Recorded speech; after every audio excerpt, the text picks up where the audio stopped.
Welcome everyone. Today I have a new episode and this is all about today we're going to discuss about Malaysia, Singapore, Asia Pacific. Especially in Malaysia, many of our populations actually youth and they have their own views, own analysis and specifically they have their own economical aspects. So today I have two guests. One is Amirah. She is from International Islamic University and she is one of the prominent youth leaders in Malaysia. And we're gonna get a lot of interesting informations about Malaysia and especially from IIUM about International Islamic University and some other interesting approaches of youth.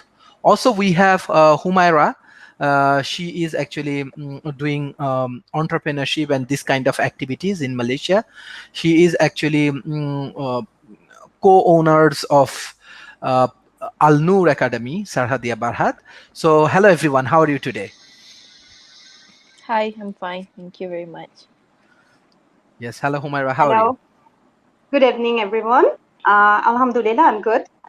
Yes, I just want to introduce Miss Amirah. So, can you please introduce yourself, what you are doing right now, and especially we want a special point of view about Malaysia.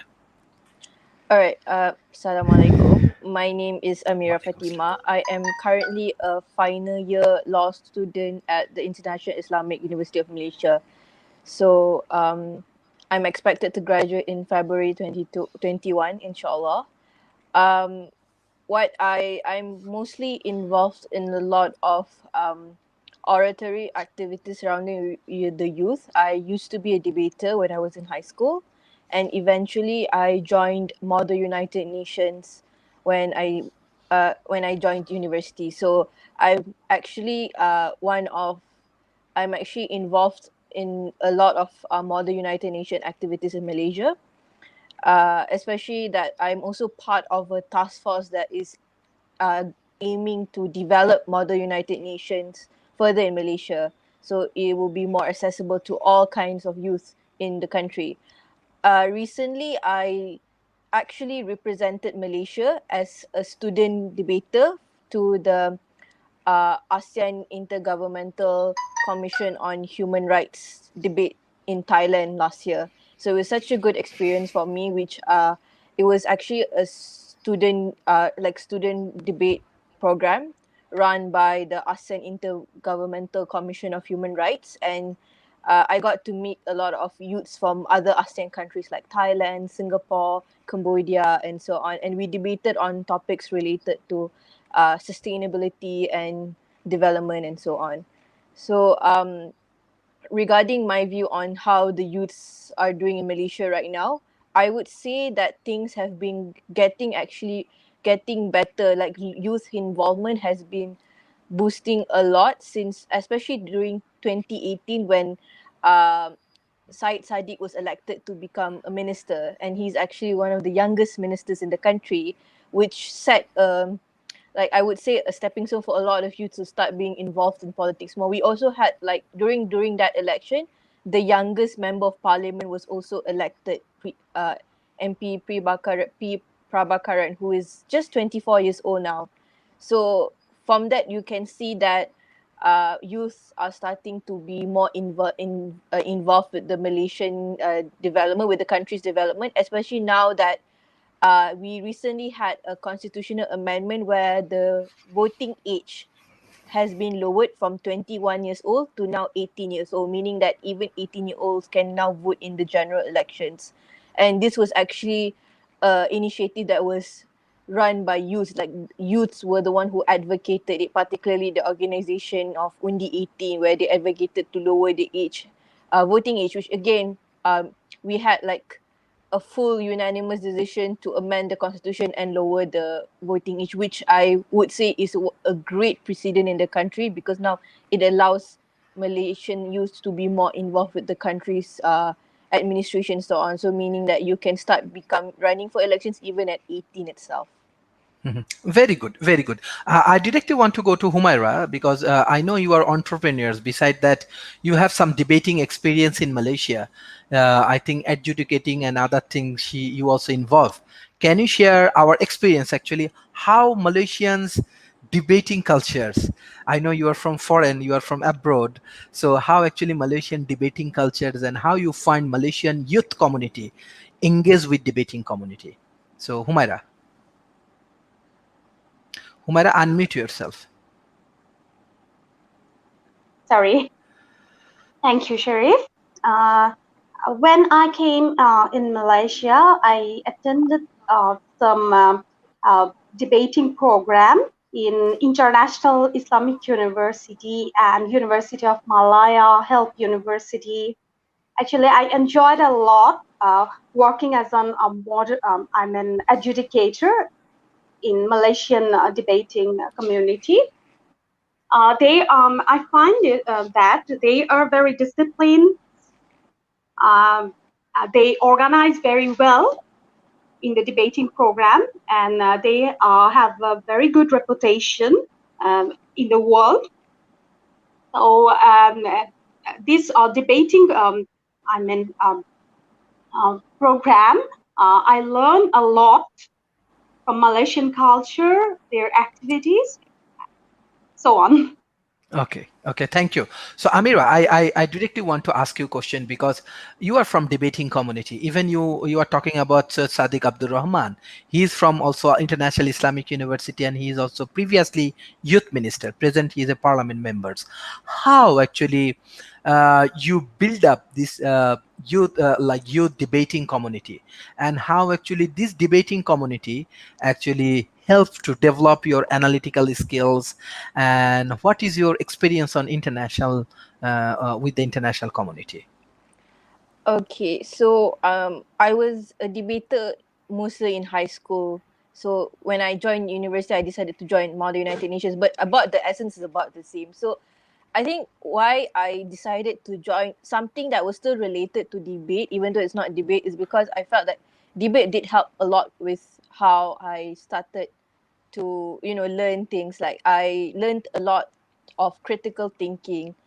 When you are, debating, you have to debate topics that you're not very familiar of. Like it's out of your school syllabus, it's out of your other forms of learning that you have in school. So this is where you usually when I was debating, even in Modern United Nations, we have to keep up with how uh, the international community works. Like, you need to be aware of the news going on, what is happening with USA, what is happening with United Kingdom, and so on. So we need to always be up to date with that. And that taught me, uh, one, it taught me how to be able to articulate my ideas better. So you're allowed to speak. You have to speak in a very formal manner. You have to list out your opinions within 7 minutes. That was the debate time. For MUN, it's actually 1 minute, but you can speak a lot of times. But for like 7 minutes, then it teaches you how to structure your arguments properly. That's one good thing. And one thing that debate helped me was to understand both perspectives, meaning that I get to be a lot more neutral. When you have to prep for the government side, you also have to consider what will the opposition say. So you have two sides of the debate, and you need to find, which one is up to your advantage. So for Model United Nations, I'm more comfortable talking about MUN because I've been very involved with MUN. One great thing that MUN has taught me is policy writing. Mhm. So a huge chunk of MUN is about writing resolutions, coming up with a proper written document of solutions to help with the issue that we're discussing, the topic that we're discussing. Usually you are representing countries, then you have to follow the country's foreign policy as you are representing the country, maybe as a foreign minister, as a UN ambassador. So you have to take into account, what these countries would do in these kind of situations, and you have to take account this country's culture, this country's politics, because what you believe in wouldn't be the same as the country's policy. So you need to be able to think out of the box, be more neutral. You have to think like a politician to some extent, but also like you get to come up with actual solutions that can be implemented if passed. So that's one big thing that I advocate for Model United Nations. It helps, especially like students and youth, to understand how we come up with solutions to make a country better, to make a certain problem, solved and so on, because these solutions are like more concrete compared to debate. You just debate about whether this topic is um like how do you solve this problem. You give suggestion, but you never really go in depth. Whereas for modern United Nations, when you suggest a solution, you actually have to come up with more steps to make your solution ironclad, so that when people other countries question your solution, you're able to back it up. So that's how policy writing works, and it gives like a peek into how government administration work basically. So I am very much involved, and I'm still hoping to continually develop one part of Model United Nations will also be Dewan Rakyat. This is a Malaysian Model United Nations thing where we have the Council of Dewan Rakyat, where students or participants get to become which MP you wish to become, and then you have to play the role according to the MP, to your parties, and so on.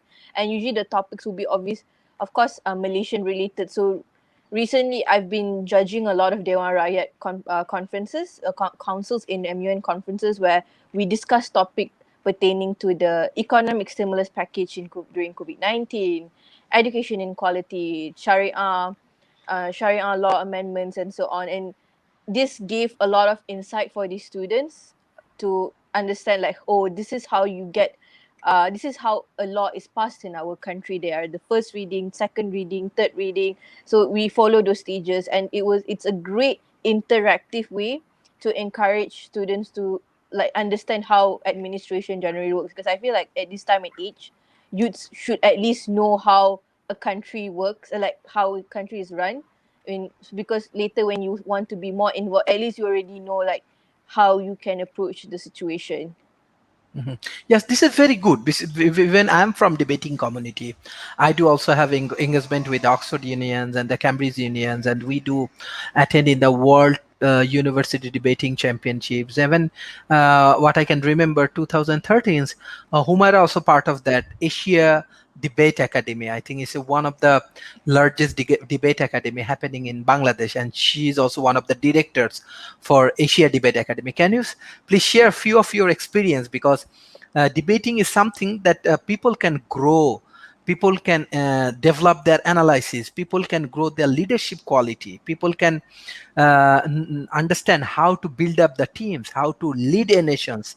Even in Malaysia and other countries, they have very good people from the debating communities, especially politics, and even corporations and many places, debaters playing a very good roles. So what your understanding, what your experience, Humaira, want to share from Asia Debate Academy, which is happening in 2013? Yes, 2013. can you share Yes. something about Asia Debate And Academy? Yeah.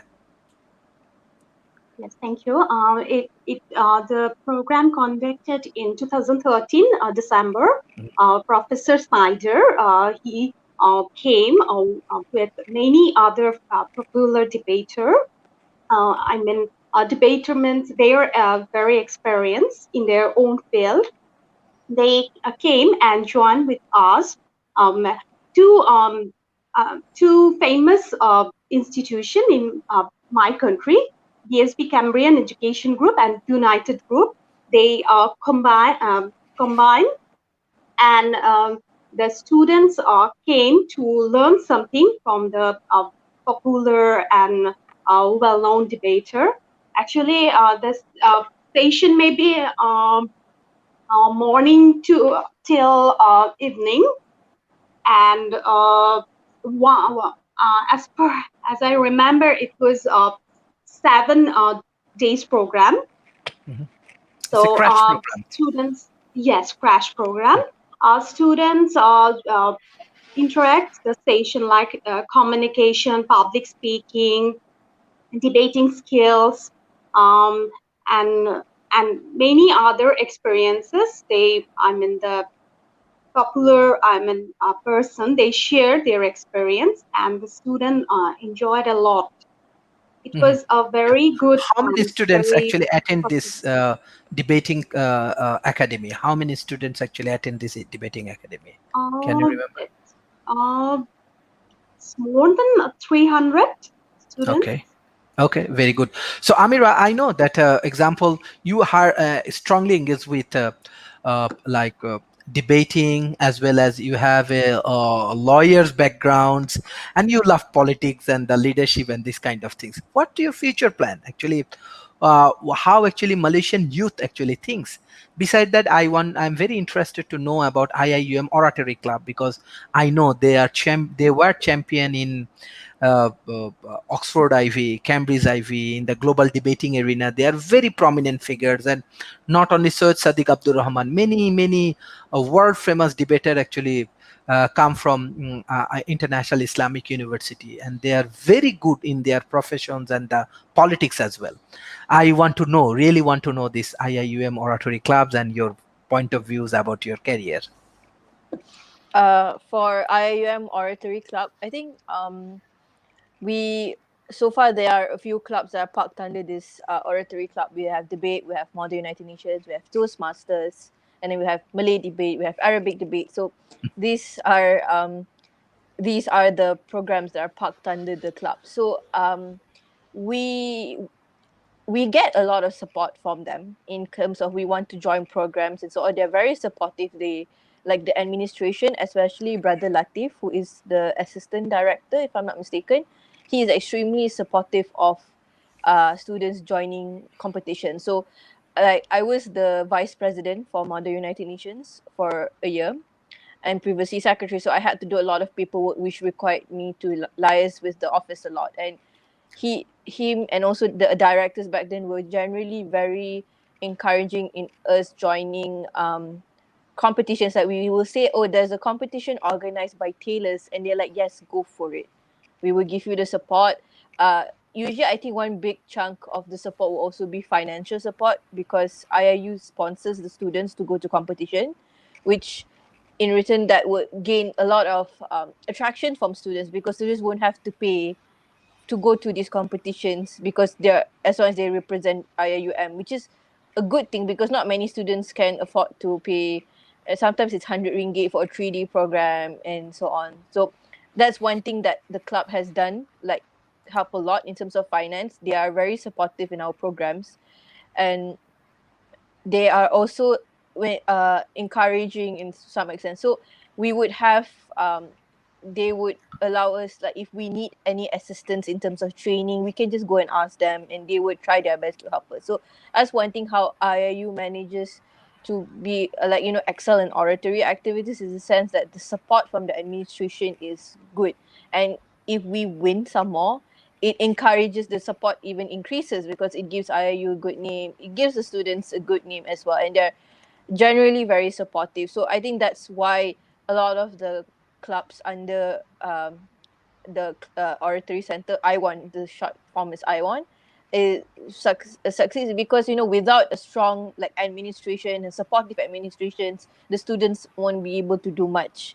They're actually very encouraging. So with this, you know, it motivates the student to join more activities, because there's always encouragement from the higher ups. So I think this is why it's very important when you have me in this context, we can consider them as our leader, where they encourage the youths to be more involved in joining these activities, things that you are passionate about. And with this, we could attract a lot of people wanting to join, and wanting to join activities and so on. So for MUN, we always had like conferences. We try to go for international conferences if it's possible, but like mostly we've done quite a lot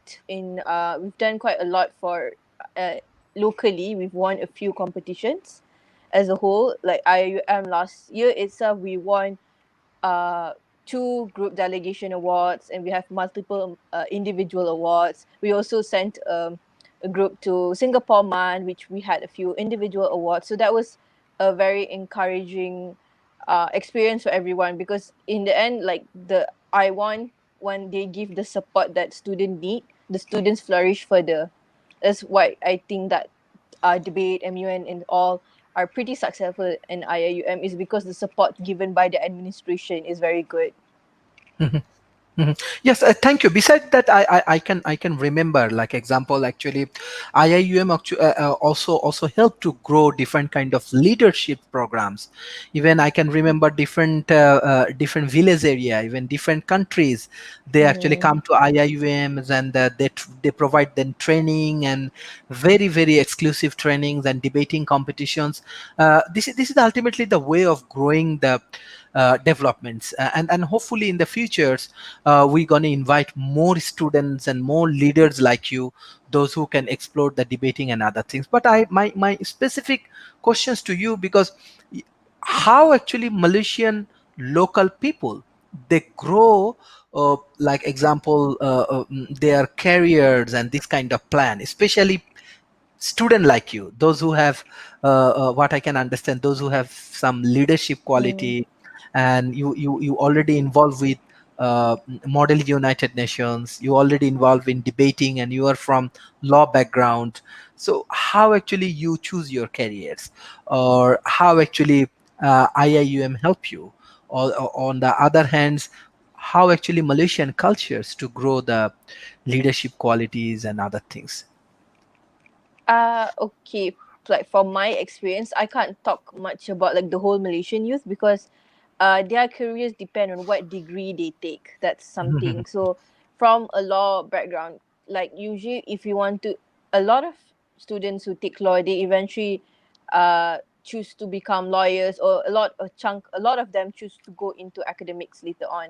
So for us, like we need to consider the chambering. We have the chambering for 9 months, and then going into the legal practice and so on. So I think for how do you, again, it's very dependent on the youth itself, because some people, I've met people who study engineering but ended up becoming a diplomatic officer with the government.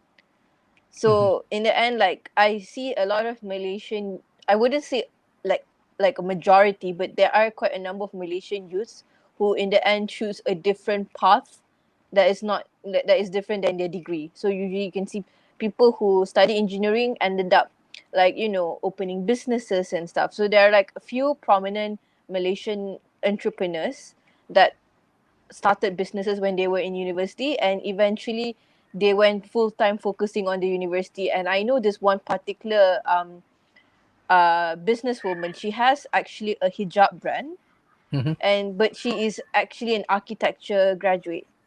mhm, But she started the hijab brand in university, and soon it developed and became one of the top hijab brands in the country. It's called Tudung People, and now she fully focuses on the hijab brand despite having an architecture background. mhm, So again, I think it's very passion motivated. People would tend to go what how they would enjoy, like how would they feel about it. Maybe they would enjoy working in business despite not having a business background. Some lawyers choose to go work with the government. Some law students choose to become lecturers. So again, I guess a lot of Malaysian youths, they're thinking in that way is if we could get if we can be happy and enjoy what we're doing, we want to do that particular program.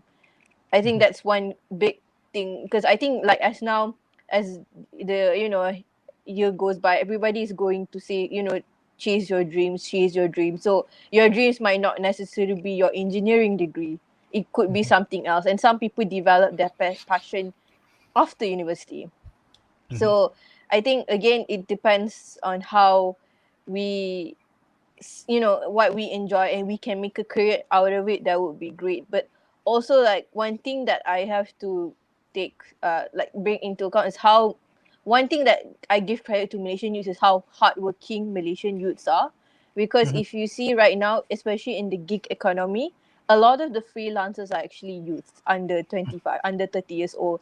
They are the ones who are our food panda drivers, our grab drivers, our like they are taking up a lot of freelancing work, just to in addition to maybe their some of them would actually have their own jobs already, but they would need extra income. So a lot of them choose to do like freelancing work. We have a lot of businesses that have agents and so on, so they choose to become agents. So I would say that one thing, Malaysian youths are extremely hardworking. So you know that right now, especially during the time of COVID-19, things are getting pretty bad. Like even the job employment is like the job scope is, you know, not very good because it's during the COVID time, right?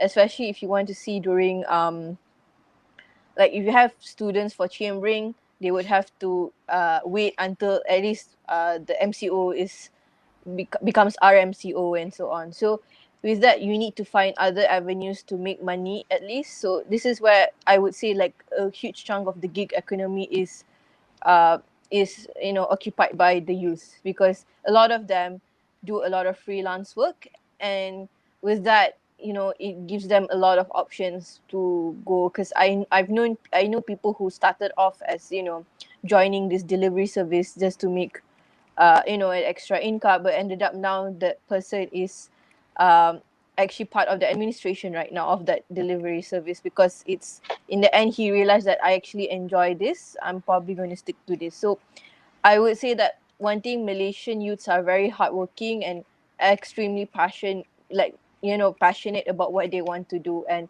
I think that's a good trait, because right now the youths are more aware compared to before. We are more politically aware, we are more socially aware. So that's a very good thing to realize, that now during COVID-19, people know, like, you know, you can see youths advocating to practice social distancing, wear your mask, and a lot of NGOs have actually a lot of youth volunteers. A lot of youth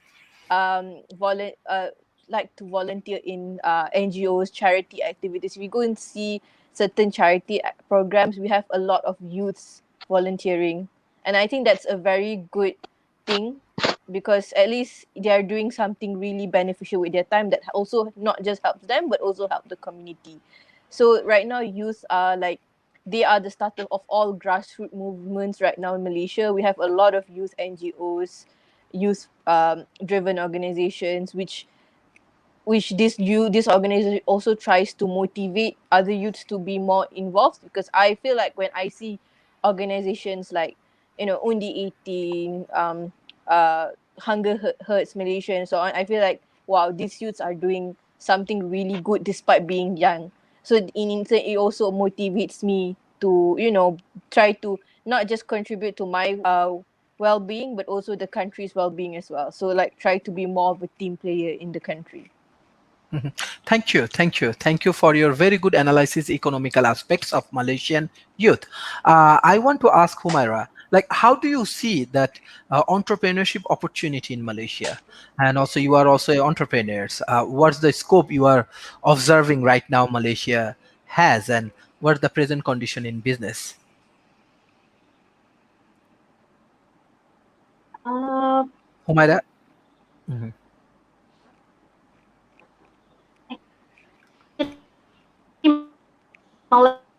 Hello. working. I agree with Mhm. Amirah. Mhm. Can you hear me, Yes. Humaira? Can you hear me? Yes. Hello? Yes. Yes, yes, I can hear you. You hear me? Yes. Hello? Okay. Yes. Please carry on. I agree with. Um, sorry for the inconvenience. Actually, the poor network, maybe. I'm not sure. I agree with Amirah that Malaysians are very hardworking. Mhm. People around the world, I see that they are happy to invest in Malaysia Mhm. because of the accessibility and other facilities. They prefer to invest in Malaysia. Mhm. So they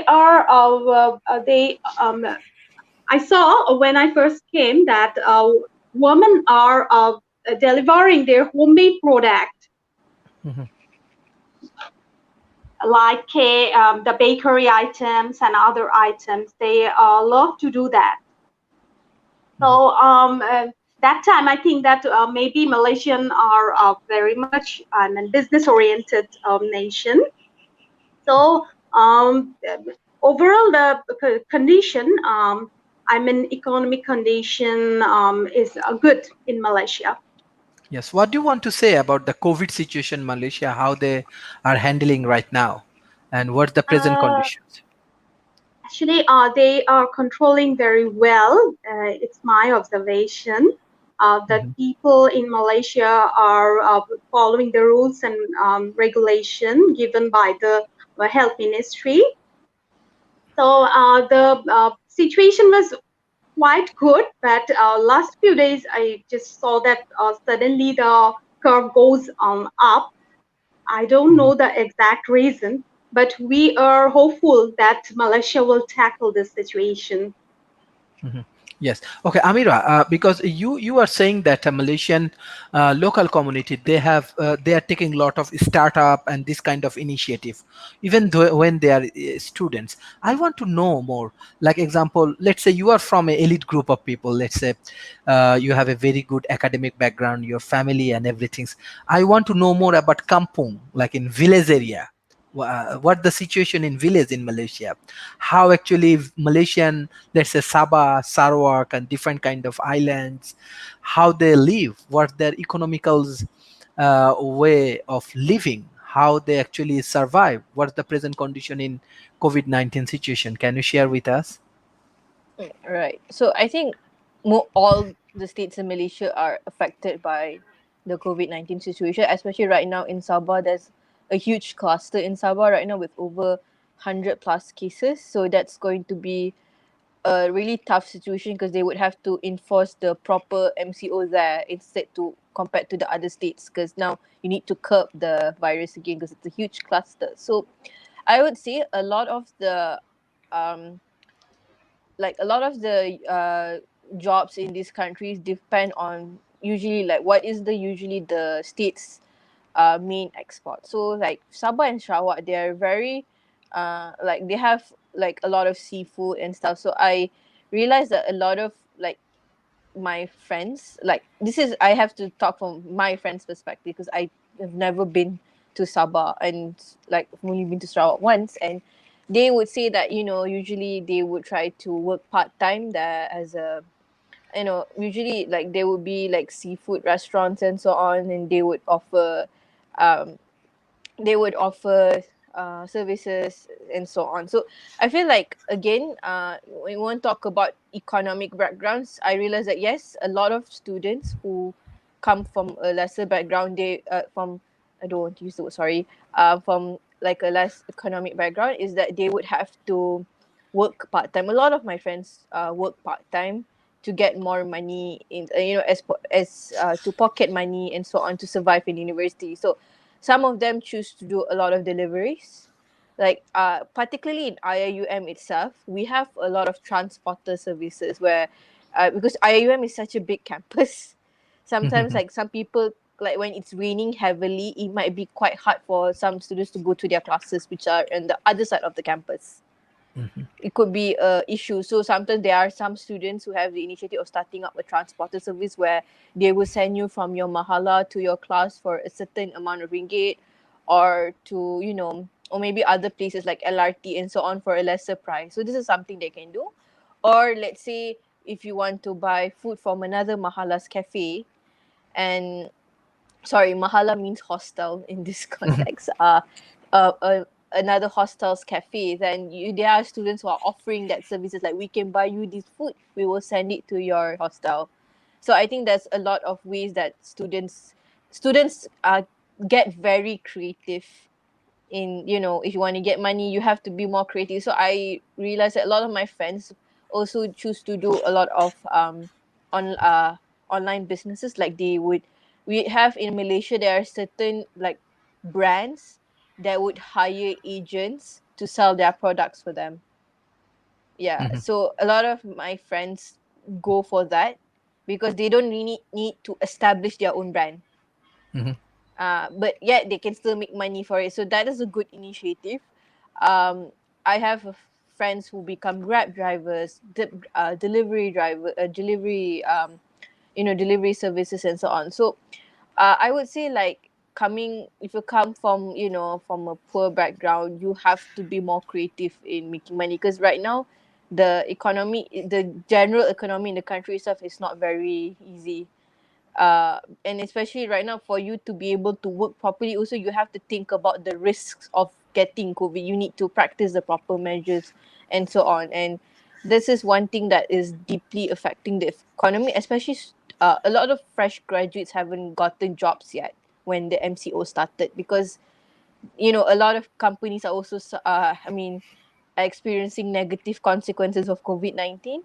So they in return, it also affects the fresh graduates looking for practices, for a job. So they have to go for other alternatives. This is why I would say that the gig economy is, we have a lot of youths in the gig economy, because this is something that is quick. And also the gig economy, like if you see, people are using Shopee a lot, Food Panda, Grab a lot during MCO, because you're not allowed to leave the house. So how do you get food to delivery? So you, even other than Grab driving, even than just Grab delivery, I've seen that some people have started their own delivery business, like that is their own, so with cheaper prices and so on. So um I would say that it depends on the country. Like, yes, I have to admit that those who come from poor families would have to work 10 times harder.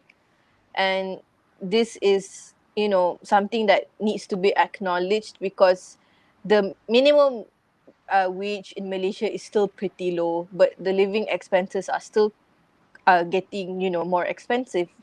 So that's something that needs to be addressed, because if you want to live in KL, it's actually like way more expensive to live in KL than to live in certain states of Malaysia. Like, I would say, like, a packet of nasi lemak can cost, with chicken, can cost 4 ringgit in Kuala Lumpur, whereas in Kelantan it's probably just like 3 or 2 ringgit. So that needs to be taken into consideration, because it depends on the country's sorry, the state's living expenses.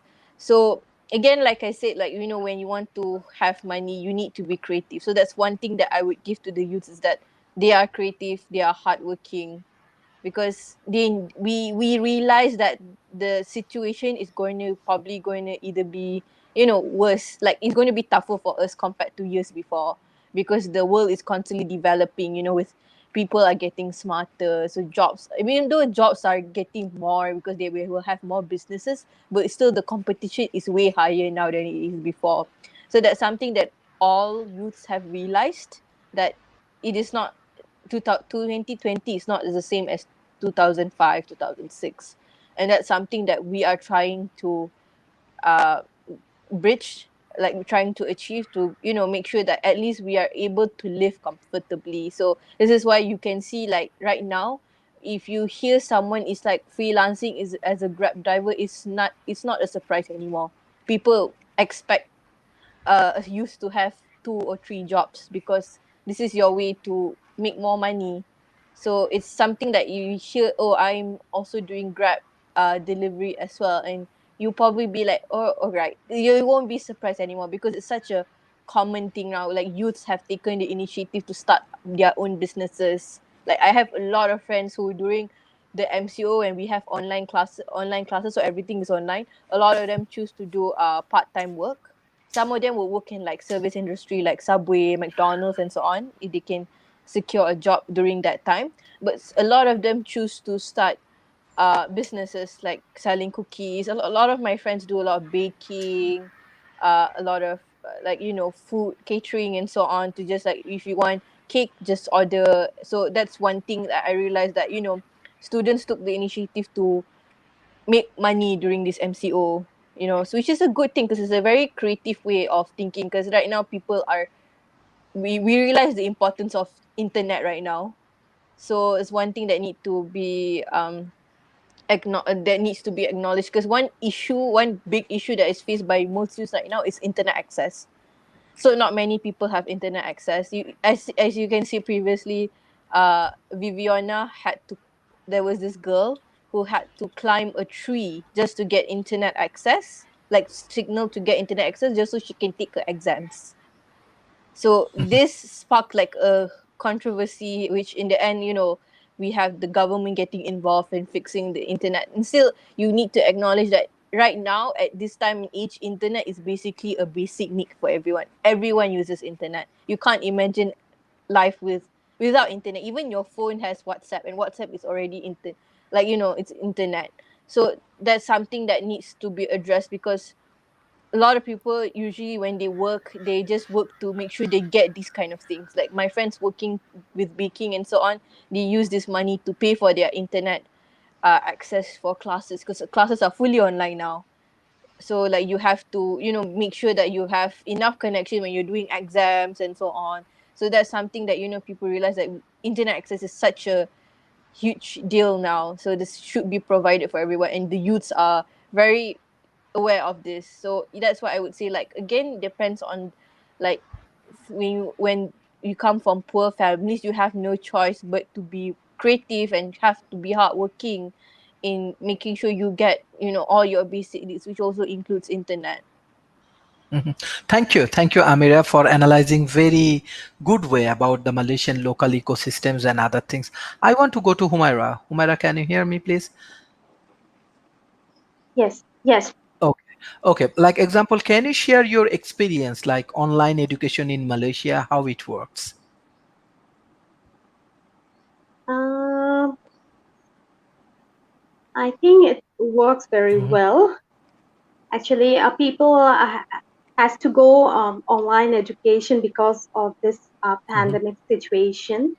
Many universities they offer the online classes during this this lockdown time. So they offer like Zoom, Google Play, this type of program. So mhm. it's good So how is overall. Malaysian education systems? How do you want to say? The Malaysian education system is, in my understanding, it's very updated around the world. I mean, in other countries of the world, they Mhm, accept the Malaysian degree very willingly. They accept the degrees, and Malaysia have many popular universities, uh, like International Islamic University, University of Malaya, then Monash University. Though they have collaboration from Australia, but they offering many mhm, different programs. Another popular university, Taylor, Peggy. So they offer different types of degrees program. And people from India, Bangladesh, Pakistan, Nepal, they prefer to come in Malaysia for their higher education. mhm. Mm. So how is Hello, can you Malaysia? hear me? Yes, yes, yes. Basically, I want to know more, like why different foreign students they want to come to Malaysia. What's the benefits and how do you want to explain these things?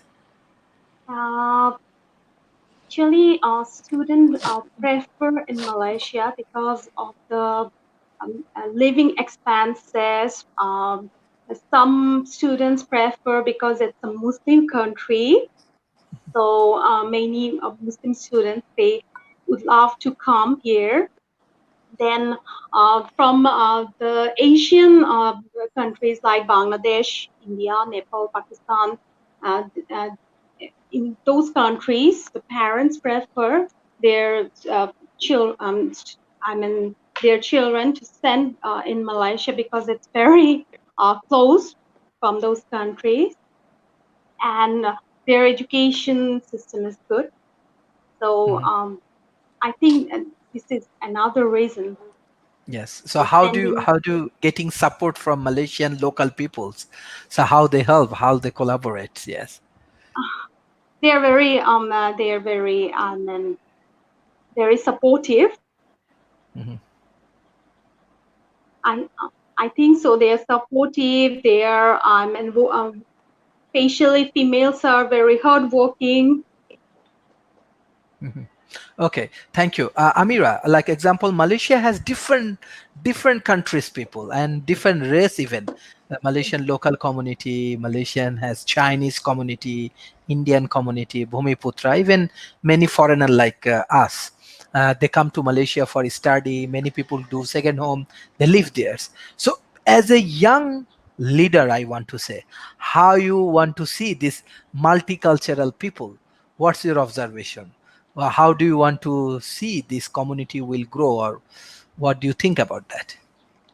I mean, of course, like compared to a lot of countries, we are actually pretty like pretty much very good. Like we live in harmony. We have a lot of we have a lot of cultures blending in together. So that's one great thing about Malaysia is that uh, a lot of us embrace each other's culture a lot, especially like you can see the Chinese and Indians enjoying Malay food, the Malays enjoying Indian food and so on. So I think like one thing is that assimilation of culture is pretty good here, but at the same time we cannot lie that there has been issues. But I think like I would say like all countries have issues when it comes to multicultural and multiracial society. We will also have a lot of racism issues and so on, but I would say that compared to certain countries we are actually quite peaceful. Like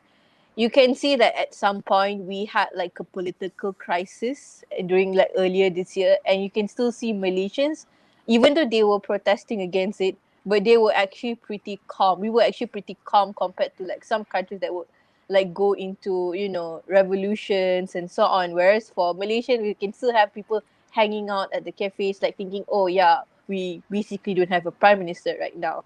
But like at least like I think like I feel like all Malaysians have some security, like they feel a sense of security knowing that Malaysia is like, although we have our problems, that we can't deny the problems, we at least there is, we have each other at least. Because I feel like a lot of the communities are helping each other. We can see like how your neighbors are going to help you a lot.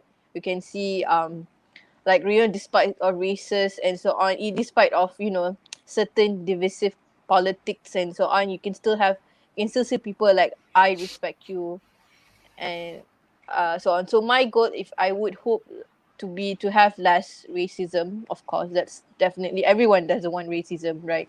I want the major races in Malaysia to be able to come together. So one thing like I feel like was very important is that like I feel like everyone should be able to speak, like this is something that we should acknowledge, like to introduce in the school system. Like if I'm not mistaken, Singapore, they would ask, the students would have to learn English, Malay, and also like if I'm not sure about the Mandarin part, but I know that they would have to learn a language of their own ethnicity. So like if they're Indian, they probably would have to learn Tamil or Hindi. I feel like that's a good thing in Malaysia if we can get all students to speak not just English and Malay but also Chinese and Tamil, because I feel like when you able to speak in Chinese, you're able to speak in Tamil or Hindi, you can get more communication barriers broken down and so on. But again, this is going to be quite tough in implementing education in the education system, because you would need a lot of manpower, a lot of support. So I would what I would vision, I hopefully that we will be a more tolerant society. I realize that compared to the older generation, youths are more accepting and tolerant of each other. Like you can see, youths are more supportive of migrant workers, refugees. You can see a lot of the youths advocating for refugees. I think it's a very good thing that we realize that refugees is more of a humanitarian issue, because we have never ever experienced a situation where we see Malaysians leave the country and seek asylum. We Malaysians have never experienced that issue. Whereas like when you see these countries like like the Rohingya people in Myanmar and so on, you can see how they have no choice but to escape their country. So I feel like one thing that good thing about the youth is that we are more tolerant than the older generation. I would like to see this tolerance being increased further in the in later years, that we will be more tolerant towards immigrants, towards refugees. Hopefully, inshallah, if we could, sign the refugee convention, that would be great. Even though Malaysia right now we did not ratify the refugee convention, we still are accepting refugees on humanitarian grounds. But I feel like we still need to work more on that. So my goal maybe as a future, like how I would like to see a future Malaysia, is to be a more tolerant society, to be a more acceptable society regardless of races, religion and so on, because like races and religion, although that is a huge part of you, it also could be the thing that divides other people. So like people need to realize that we all have a role in a society. Like we, like, you know, when you choose to live in a community, you have your role to play. Even like the role could be as simple as just respecting each other. Mhm, So mhm, that's one thing that you need to think of. Like if you choose to live in a community, especially as diverse as Malaysia, of course you would have more burden. But what's wrong with, you know, taking up more roles if it's for the betterment of the country? Because in the end, like even though we have these races, a lot of Malaysians still identify as Malaysian. A lot of my friends, obviously they would call themselves Malaysian first, then Chinese, because they would be like, I've never been to China, why would, like, you know, it's my race, but you know, I would obviously identify as a Malaysian more because Malaysia is still home. This is one thing that that we wish to achieve, lah, a more tolerant society, a more acceptable, understanding society, that, you know, we understand that even though everyone might be different than you in terms of race, religion, we all still humans in the end. Simple as that. So it's like, if you want to be treated well, you do the same. So that's one thing that I hope to achieve, that, you know, is as long as, you know, we are a more tolerant society that helps each other go, because I realize that how a country works is if the members of society are able to help each other as well. In Malaysia, like, I think one good reason, even though we have quite controversial politics and so on, we have some politicians who are a bit controversial and so on, right? We can still see how some Malaysians are still willing to help each other. Like we have the Kita Jaga Kita, you can see how NGOs who are usually, you know, Malaysians helping the other communities in Malaysia. Like if your government isn't doing it for you, we will help you. So that's one good thing that I realized in Malaysia, is that you can see the citizens themselves taking action, helping out each other and so on. Like you can see how more people are giving donations to the B40 families and so on. So that's something that is very good, and people should realize that we only have each other and we all have mhm. roles to play. So it's something that we need to acknowledge. So that's my goal, hopefully, inshallah. Yes, yes. No, this is very nice. Like you are developing yourself with a multi-dimensional way. This is very important. Besides that, I want to know, like, Malaysia is a tourist country. It's a very beautiful country, I want to say, and really beautiful. Malaysian people, Malaysian nature, Malaysian food. Even many people first time in IBM TV, they say, "Oh, Malaysian food. It's a different things." So, can you share some cultural point of view of Malaysia, Malaysian food? Malaysian tourism industry, Mm. Malaysian golf clubs and Yeah. cultures and music. I think one thing that is our pride and joy would definitely be our food. Like our Yes. food is, I'm probably going to be biased, probably the best, because like the food, Malaysian food, is not just Malay food. It's also Chinese food. It's also um, Indian food. Like, you know, it's all many races. Like cultural foods all grouped under one country, Malaysia. So like if you see how people, when they come to Malaysia, the first thing they will look forward to is always the food. I've had like a few I've had a few people who come to Malaysia, and the first thing is they would like to try is nasi lemak, or they Mhm, would like to go and try roti canai at a mamak shop. So mhm, even mhm, though it's like a simple thing as a stall, you can see how some tourists are very happy. Like, you know, like some people would like to go to an expensive cafe and so on, but you can see how some of our, like, even like mama shops are actually very cheap. We can still see like how tourists would like to try those kind of foods because they represent what Malaysia is. And also like how we always have gatherings that are centered on food. Whatever gatherings, Malaysians love open houses. I think like you mhm. can realize that if there Yes. is Hari Raya open houses, there's Chinese Yeah. New Year open houses, and there Yeah. will be a lot of food. So I think that's one good thing, that food brings people together. So in terms of like tourism, I think we have a very good shot at developing halal tourism. I feel like the Mhm, halal tourism could be Malaysia could be one of the pioneers of halal tourism because we have so much food to offer. We have, like, you know, a lot of cultures that we can offer, right? And for tourism, I think like a lot of people when they come, they would like to experience Kuala Lumpur. and they would also like to experience states that with like nice beaches like Penang. Some people would love to go to Penang for the beaches, for the food, because the food is very cheap. Some people would like to go to Malacca for the nice, like, you know, for the historical aspect. So I feel like one thing that if you want it in terms of tourism, one thing we should like develop is our historical part, historical backgrounds and so on. I feel that each state has their own unique history because these states used to be their own countries. Mhm. So like Malacca history and culture is different compared to Kelantan, and it's very interesting to see. So even like it should like tourism should not just be for the foreigners but also for locals. I feel like locals should be going to the other states more compared to traveling overseas because you can learn a lot when you go like to your another state. Like I recently went to Terengganu Mhm. and the beaches were gorgeous. You can't find beaches like that in Kuala Lumpur.